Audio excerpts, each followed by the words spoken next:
नमस्कार साथियों, मेरा नाम कार्तिक कुमार। आज के वीडियो में आपका स्वागत है। मैं बायोलॉजी टीचर कक्षा 9वीं का। तो आज के वीडियो में हम पढ़ने वाले हैं कक्षा 9वीं के बारे में।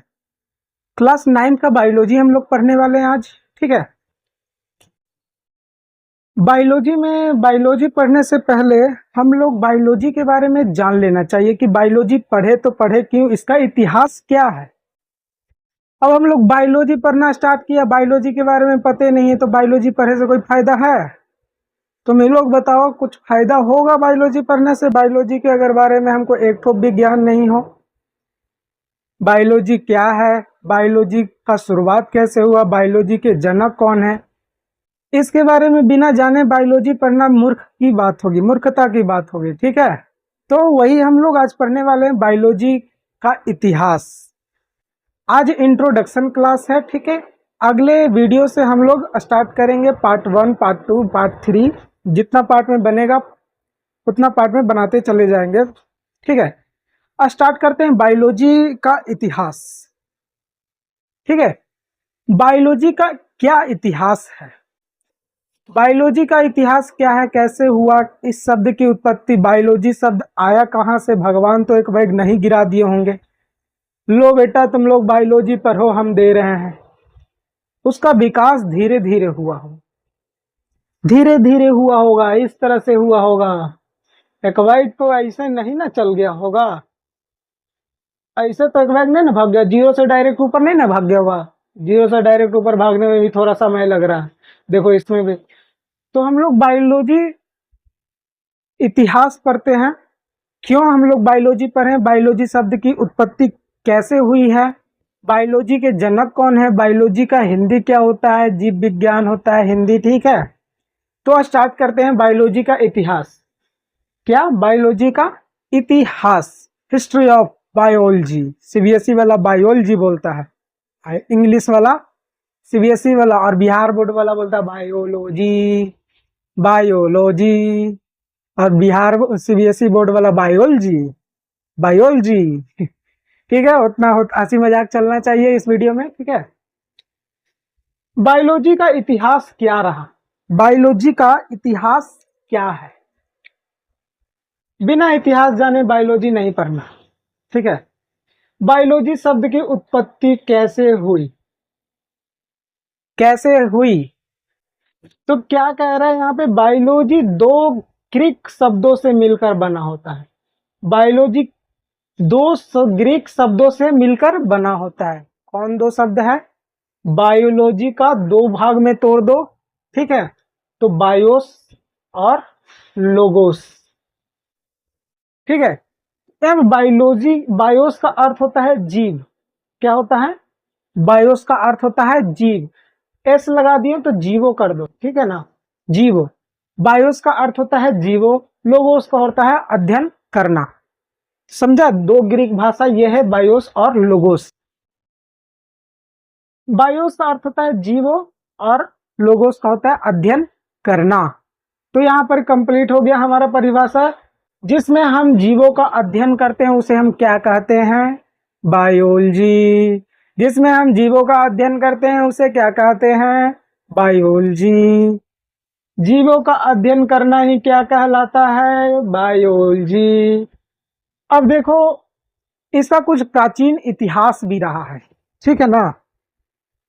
प्राचीन समय में भारतीय ग्रंथों, देखो भारतीय ग्रंथों में चरक संहिता, चरक संहिता, सुश्रुत संहिता में शरीर की रचना, हम लोग का शरीर का कैसा रचना है उसके बारे में इसमें वर्णन किया गया है। किसमें? चरक संहिता और सुश्रुत संहिता में वर्णन किया गया है।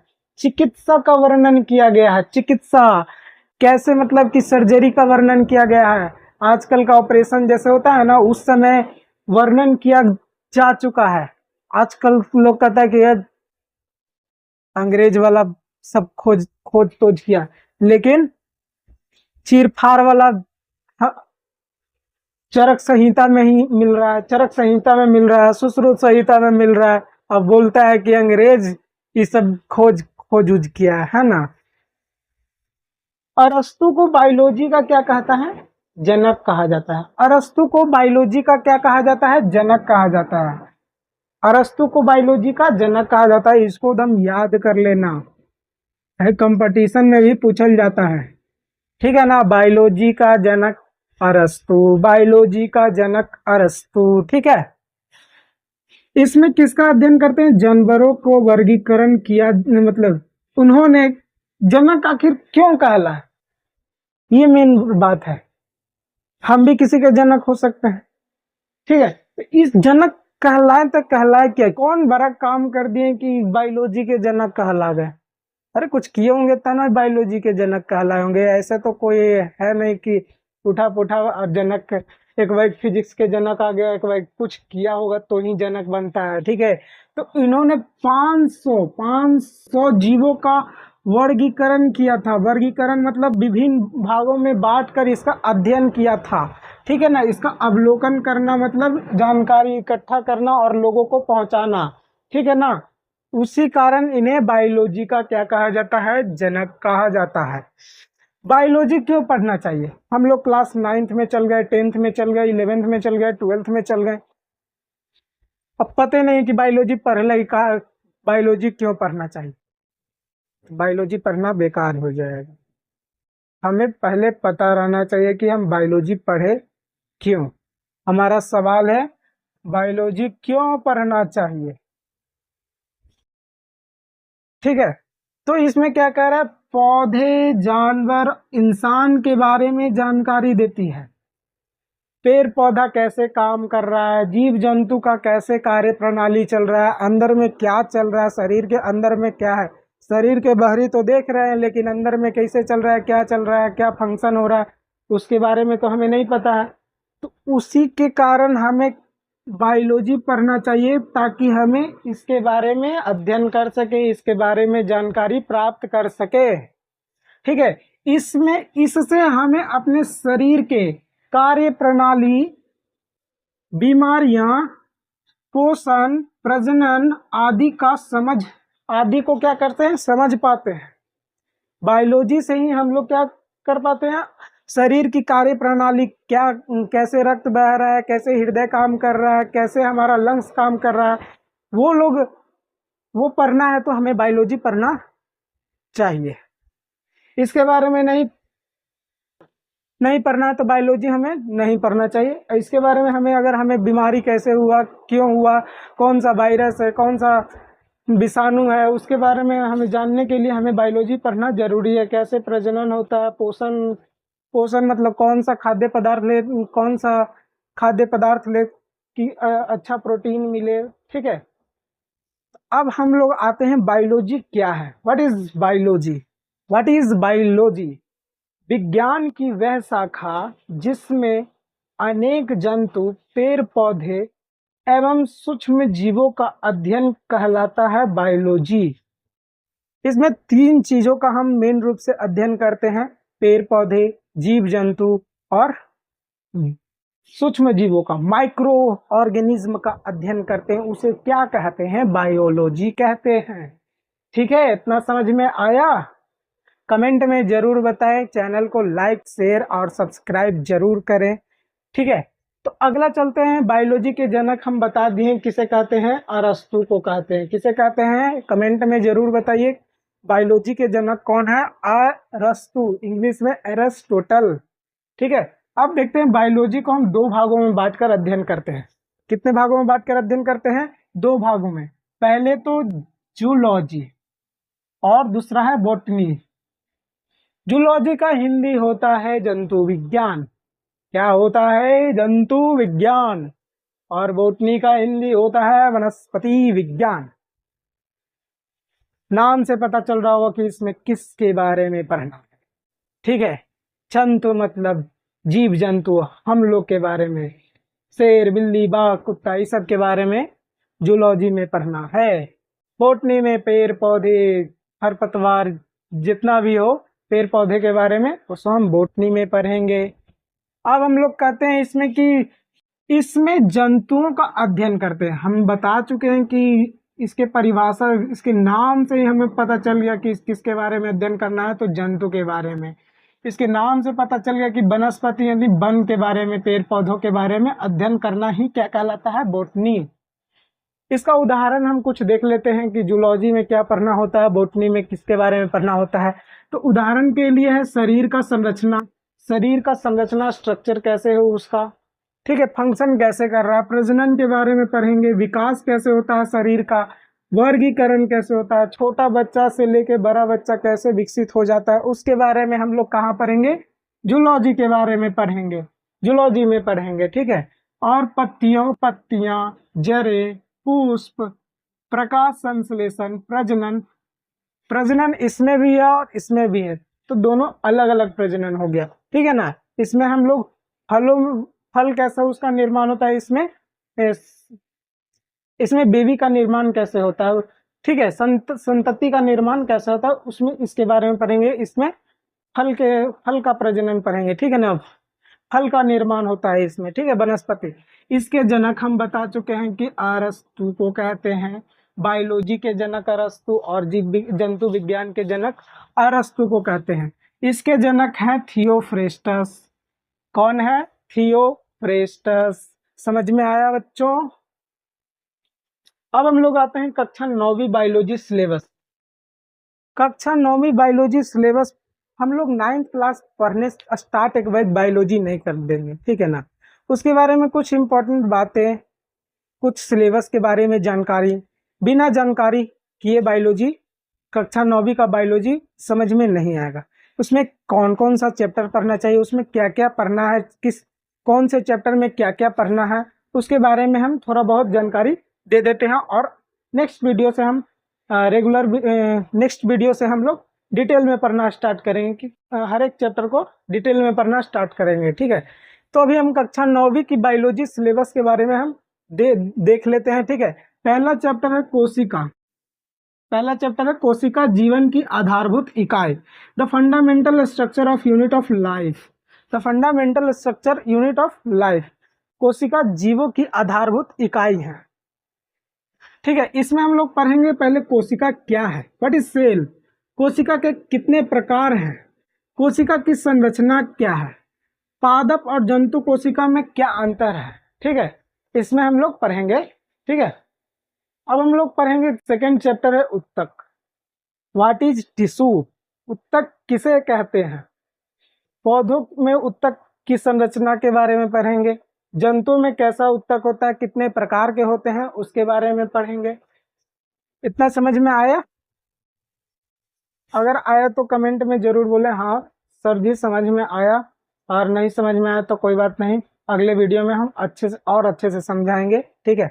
जहाँ दिक्कत हो कमेंट में जरूर पूछिएगा कि हाँ सर यहाँ पर हमें दिक्कत हुआ, ठीक है। अभी तो कोई दिक्कत नहीं होगा, अभी तो हम इंट्रोडक्शन क्लास ले रहे हैं, क्लास 9th का, ठीक है। अब हम क्लास बोल रहे हैं, चैप्टर 3 में है जीवों में विविधता। जीवों में विविधता इंग्लिश है डाइवर्सिटी इन लिविंग ऑर्गेनिज्म, जीवों में विविधता। अब इसमें क्या क्या पढ़ना हमें, जीवों का वर्गीकरण क्यों करना जरूरी है, जीवों का वर्गीकरण यहाँ पर ये भी किए थे, अरस्तु को किए थे, इसीलिए इन्हें जनक कहा गया है, ठीक है। 500 जीवों का वर्गीकरण किए थे, ठीक है। जीवों का वर्गीकरण क्यों जरूरी है यहाँ पर थोड़ा सा हम बता देते हैं, ठीक है, जानना जरूरी है ताकि आगे कोई दिक्कत ना हो। जीवों का वर्गीकरण, आपको एक टोकरी दिया जाए, ठीक है, उसमें 100 मुट्ठी दाल, 100 मुट्ठी अरहर के दाल, बाजरा, चावल मिला के दिया जाए। अब उसको कहो कि इसको अलग करो, ठीक है। इसमें जीवों का वर्गीकरण क्यों जरूरी है, ठीक है। उसी तरह से चावल और अन्य वगैरह वगैरह मिला दो। अब इसको कहो कि अब इसमें बताओ क्या चीज है, बहुत सारा चीज मिला दिया, कम से कम 100 चीज उसमें मिला दिया है एक एक मुट्ठी करके। अब इसमें पूछेगा कि क्या क्या है मिलल, तो तुम उतना जल्दी बता पाएगा, तुम ही बताओ, तुम उतना जल्दी बता पाएगा, नहीं ना बता पाएगा। एक जगह सटीक सटीकता से रखा हुआ रहेगा। चावल है, अरहर के दाल है, मूंग के दाल है, तो तुम यहाँ पर आते के साथ बता देगा नहीं सर ये देखिए ये अरहर के दाल है, ये मूंग के दाल है, ये बाजरा के दाल है, बाजरा के रोटी है, वगैरह वगैरह। ठीक है, तो इसी कारण जीवों का वर्गीकरण करना जरूरी है ताकि हमें आसानी हो पढ़ने में। अगर एक साथ मिला के दिया जाए तो हौच पौच हो जाएगा पढ़ाई। जा न पर हम कहा हुआ है इसी में। कार्ल लिनियस का द्विनाम पद्धति इसमें पढ़ेंगे, इंपॉर्टेंट है, ये परीक्षा में आता है। कार्ल लिनियस का द्विनाम पद्धति, ये तो और इम्पोर्टेंट है, इसके बारे में जरूर डिटेल में हम लोग पढ़ेंगे। ठीक है, 5 जगत प्रणाली, किंगडम, 5 किंगडम के बारे में पढ़ेंगे। Monera, protista, fungi, Plantae, Animalia. ठीक है ना, ठीक है। चौथा चैप्टर है स्वास्थ्य एवं रोग, health and diseases, health and diseases. ठीक है, हम बताए थे कि बायोलॉजी क्यों पढ़ना चाहिए। बायोलॉजी इसलिए पढ़ना चाहिए क्योंकि हमें शरीर के अंदर में कौन सी बीमारी है, क्यों बीमारी हो रहा है, उसका क्या इलाज है, उसके बारे में हमें जानकारी प्राप्त होता है। लो 9th में ही हम लोग को जानकारी प्राप्त होने लग रहा है। हम लोग को स्वास्थ्य एवं रोग दे दिया। ठीक है, स्वास्थ्य और रोग में अंतर हम लोग पहले पढ़ेंगे। चौथा चैप्टर में हम लोग स्वास्थ्य और रोग के बारे में अंतर हम लोग जान लेंगे कि स्वास्थ्य एवं रोग में अंतर क्या है। उसके बाद हम पढ़ेंगे रोग के कितने प्रकार हैं, संक्रमण और उसके रोगाणु पढ़ेंगे।